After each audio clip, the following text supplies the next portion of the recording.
Hello and welcome to Today in Brevard Sports. I'm Lee Nessel. And I'm Brian McCallum, aka Flava Mac. Welcome, Flava Mac. Thank you for joining us on this Golden Friday when we bring you news and features in local sports. Surely you are wondering why we are wearing these gold medals. There are 7 of them to be exact between us. Well, the theme of today's show is champions. We had 7 state champions at the state track and field meet the last 2 weekends, and that's why we're wearing these medals. And we'll meet up with those athletes a little bit later. We'll also meet a local figure skater who is leading a local contingent in an upcoming competition. Then we visit the Brevard Warriors, our local minor league football team chasing a championship. And if you live on the Space Coast, you should know who Kelly Slater is. We hear from that distinguished champion as well. We're also going to talk to our own championship columnist. Peter Kerasotis will join us here in the studio to talk about his thoughts for some things, including Manny Ramirez, who had a 50-game suspension from Major League Baseball. But first, let's talk about high school sports. I covered the state track and field championships this week. Brian Atkinson of Melbourne High won his 3rd straight 3,200-meter championship. Not necessarily the favorite, but champions die hard, and he really handled himself and got that 3rd medal. He could win a 4th next year. But that gave us 7 champions for this track and field season, individual champions. And if you conclude Kayla Hale, who won 2 titles, that's 8 gold medals. Hale herself has 13 for her career when you combine her cross country and her track and field championships. It's just been that kind of year for Brevard sports. I got to see the Cocoa Tigers win the state football championship, the boys basketball championship, and then watch the Astronaut girls win the girls 3A basketball championship. So what a season it's been.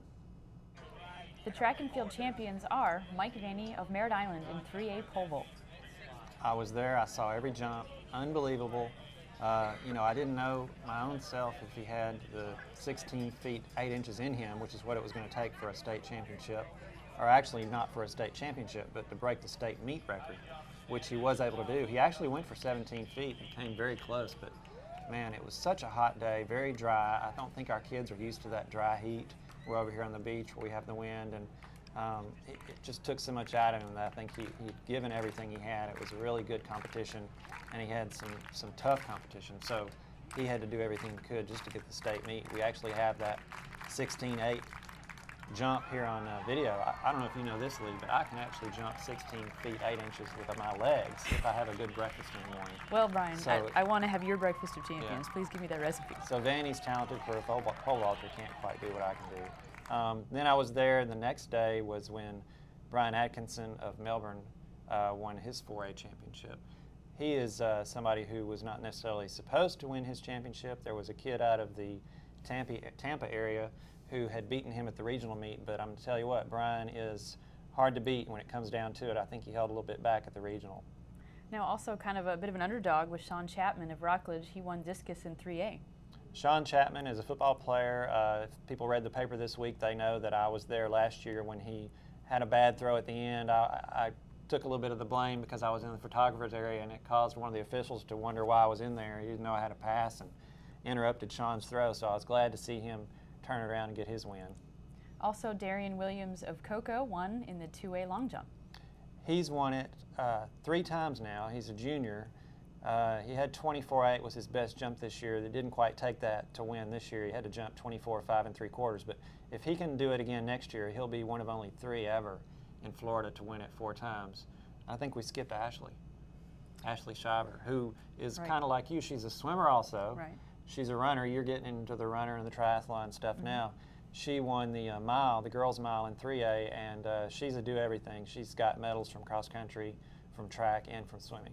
Very impressive. And we also have Jocelyn Rice of Cocoa Beach, who also had a discus championship. Jocelyn won the discus. She also throws the shot put. I taught her how to throw the shot put. If you remember a couple of weeks ago, we had the video on me teaching, or actually she was teaching me how to throw the shot put, but it was the discus that she made it to state in and really came through. She had the best mark. She was supposed to win, but she had a personal best, so she had a great day too.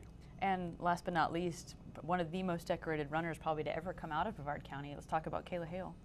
Kayla Hale, I mean, we've written so much about her. We fret every year at this time of the year. She's going to be our track, one of our top track athletes. What are we going to write about her? We've written so much stuff, but every time she comes up with something new, and I think we'll have a story on her soon just about the relationship with her coach and what she's meant to Brevard track and field. She won 2 championships, the mile and the 2 mile, which she defended from last year. So she's quite a workhorse. And she's going to Duke University, and we'll, of course, keep tabs and see how she does when she runs in college. I'm anxious to see how she does there. And I'm anxious to see how our prep teams that we have left do. We've got 2 baseball teams left. Melbourne and Rockledge are both playing still in their tournaments. Melbourne will be at home this weekend. They host a best-of-3 regional final series tonight at Melbourne High. And Rockledge is on the road playing in a best-of-3 series at Archbishop McCarthy. It was Rockledge who made it to the state tournament last year. We'll see if the Raiders can do that again. Today at 2 o'clock, Eau Gallie softball playing in Plant City for the 6A state tournament. They are playing in a semifinal game at 2 o'clock against unbeaten Fletcher. And should they win, they will play Saturday at 1 o'clock in the state championship. And I talked to the Eau Gallie girls this week. Let's hear what they had to say. When the Eau Gallie Commodores take the field for a state softball semifinal game against Fletcher, they'll have 5 seniors who feel like they have an advantage in their experience of having been to the 2006 state tournament. It was exciting being a freshman and being at state already, and like it being my first year playing varsity at a high school. And I mean, I know I didn't play, but I was still kind of nervous for like the seniors because I know it was an important game for them. I think we'll be experienced going there because we know what to expect. We know what we're going in to seeing. We know what we have to do. We know what the field's like. We know what we have to hit, where we have to hit it. We're ready going into it. It's basically the same thing, but it's all in your head, just because it's state. But it's just like any other game. You gotta try hard. You gotta do everything as you would in any normal easy game that you play. Even at our home field, we play the exact same way. If you can't be in Plant City today for state softball, don't worry because I'll be there. I'll be blogging live on FloridaToday.com. It's going to be interesting to see about the Commodores and their home run hitting. They've hit 27 this year, but that's a huge stadium. That's the home of the International Softball Foundation. So follow that online, FloridaToday.com. In 2 weeks, you can see the end of the spring football season with some more champions. The Cocoa Tigers, who were the 3A state champions last football season, will close out the spring season with a home game against Mayland. In between now and then, there are 14 other games starting Wednesday in Brevard. The first team to hit the field will be Space Coast on Wednesday at its place against Bayside, at the same time that Vieira is hosting St. Cloud. You can pick up Florida Today for the whole schedule. Check FloridaToday.com. You can know when every game is, where it is, and also follow the results from those games. The Brevard Warriors have been on a winning rampage. In just their first year in existence, the Warriors are 10-1. The local minor league football team is playing for the Southeast Football League Championship tomorrow, where they take on the undefeated Central Florida Thoroughbreds. The game is in Fort Pierce at 8 p.m. The Cocoa-based Warriors have been sitting at a number 2 national ranking for several weeks. Very impressive for their inaugural season. We went and we scouted them a couple weeks ago, and they're playing similar to what they played back when we played them. That was our 3rd game in the preseason. Defensively, we had just given up 38 points the second half of the game before, so we were still struggling a little bit. Offensively, we turned the ball over, but I think they're going to be very similar in what they did. I think we're improved since then. We got Muhammad Darius, who wasn't with us at that time. We've improved our DBs significantly, so I think we'll match up pretty well. It might be hot outside in Brevard County, but a real champion knows how to keep her cool. Brielle O'Connor has spent countless hours on the ice, and the 17-year-old figure skater is going to lead a contingent of locals to the Sunshine State Games.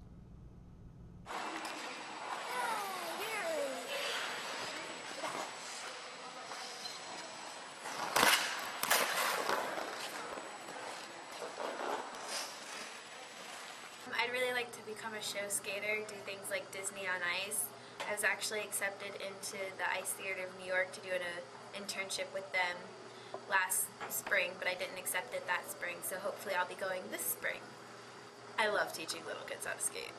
I like being able to pass on what I've learned from my coach, and I like being able to get kids to be able to get up all by themselves and skate from one side of the ice to the other, and then be proud of themselves that they can actually do that. So I find that very fun. Well, we have National Showcase this year, and we're still undecided as to whether or not we are going. Last year, I was ranked 2nd in my event, and my duet partner, Cami, we placed 1st in our event. So we're undecided as to whether we're going this year. We might be doing a couple competitions down in South Florida. I think that's pretty much it for this year. I start college in the fall, so I don't really want to overbook myself this year. Good luck to all the skaters. Some like their water in liquid form rather than solid. I know I enjoy diving into a nice cool swimming pool. Many like to head to the beach and hit the waves. We check in with Bob Freeman for this weekend's surf forecast. Okay, thank you. Looks like we'll have plenty of surf again this weekend, and I even see surf building some later today. If you have a chance to get out after work, after school, anytime before dark, I think you'll find surf in the solid waist-high range, maybe some chest-high sets. A lot of wind on it though, but it's an incoming swell, a lot of wind on it, going to produce some bumpy conditions, and that'll carry on into the weekend. So Saturday I'm seeing a lot of waist to chest-high surf, wind 15 to 20 miles an hour of the southeast. This is a southeast swell as well, so that means to us that there'll be plenty of surf all up and down our coast, so everybody will have a chance to spread out, find plenty of waves. Sunday looks to be a little smaller, but the wind should also decrease too. So what I'm calling for Sunday is surf mostly in the waist-high range, but a light breeze out of the southeast, could get windy in the afternoon, but I see much cleaner conditions on Sunday. I'd still call it semi-bumpy, but mostly waist-high at all breaks. So get out there this weekend, have a good time, be safe.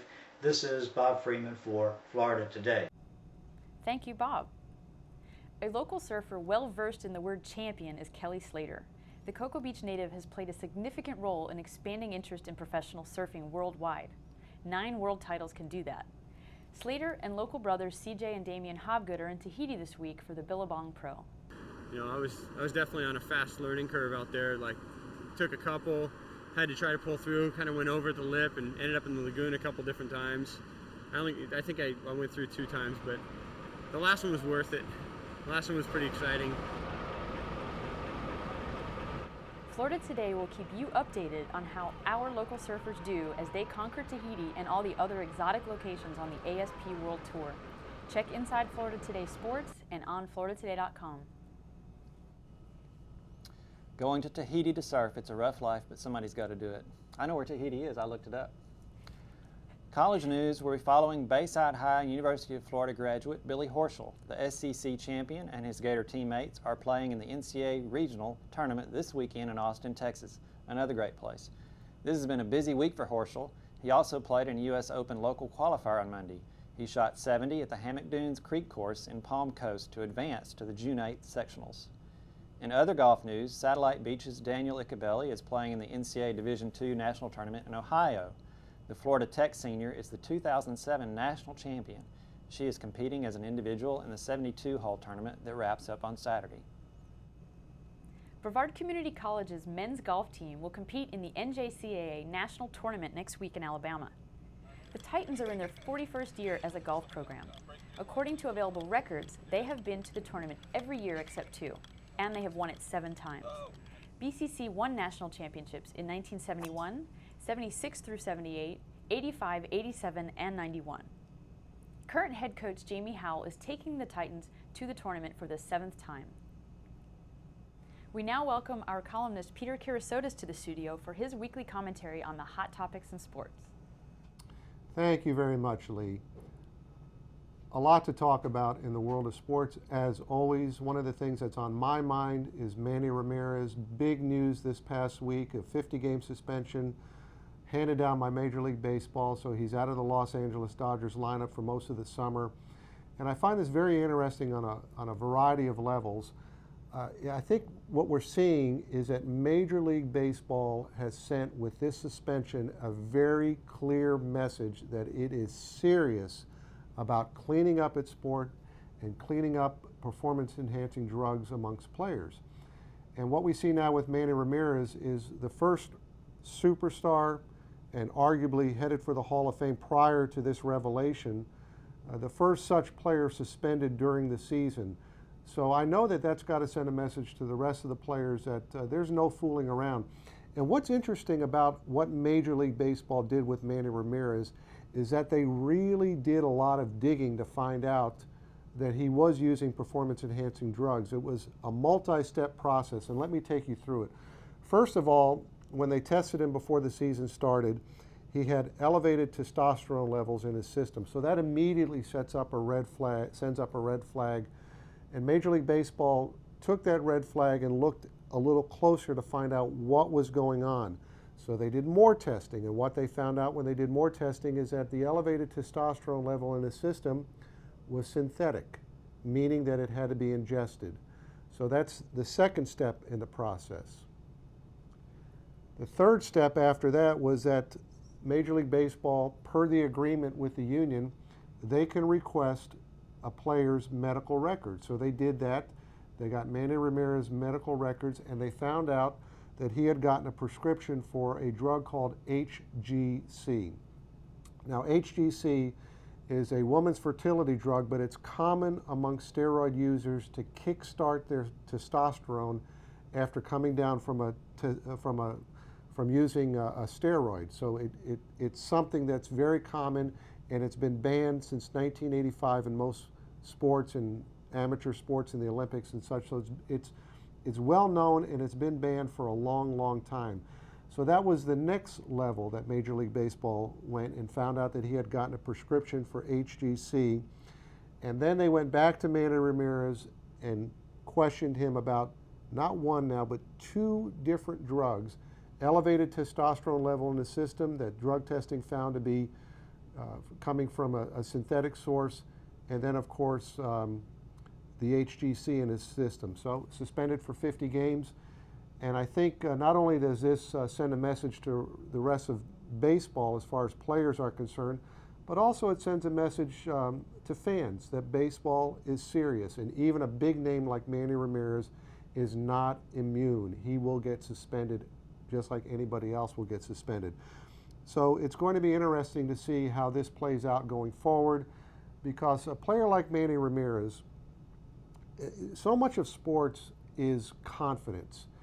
And this tells me that if he was willing to sacrifice his legacy, his Hall of Fame numbers, to continue to use steroids even with this testing, then that tells me that he was probably using for a long time, and that he didn't have the confidence to step away from using performance-enhancing drugs and be able to rely on his own natural ability. And this tells me then that, as far as Manny Ramirez is concerned, his legacy is tainted forever. So it'll be interesting what he says when he finally does speak out publicly. Now let's move to another topic, and that's Glenn Big Baby Davis. And hit that game-winning shot against the Magic, Game 4 at the buzzer. And then as he was running down the court, all excited, he brushed against a 12-year-old fan who was standing near the out-of-bounds line.